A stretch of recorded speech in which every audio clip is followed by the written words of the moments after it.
Hi and welcome to today's video. In today's video, we will learn how to do the blending of the beautiful crimson lake to white in acrylic colors.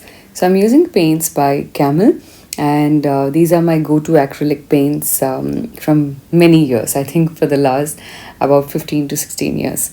So let's first take our sheet. I am using an acrylic sheet which is about 440 GSM, and I'm using masking tape to pin it down, and then we will start our painting. So carry your flat brush for doing the blending because that's the easiest. So the first step is to take out blobs. I am putting a little bit of crimson lake on top, and then I will put the white at the bottom. So now you'll be wondering why I add the blobs directly, because then it doesn't dry out too fast on the palette. When you put it on the palette and then you transfer it over here, it tends to dry out a little sooner. So let's now start the blending. Make sure that there's not a lot of water in your brush. You in fact need to have just enough to make sure that your brush is not too dry, otherwise it will look really dry. So you go in a swift motion left to right, like the way I'm doing, if you want your strokes to be seen in that way.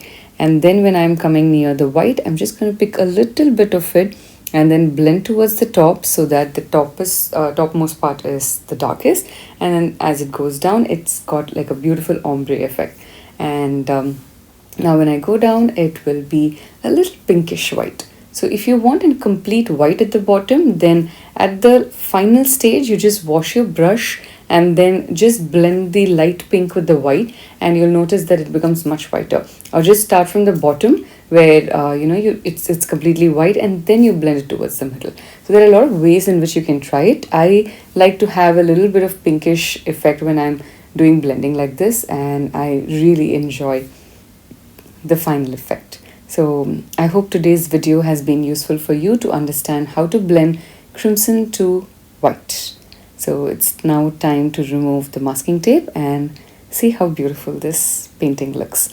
You can also add like small silhouette to it in the end before you remove the masking tape, add some small details and make it into like tiny card paintings and decorate your wall. Thank you for joining me in today's video. I will see you soon for the next one. Bye bye.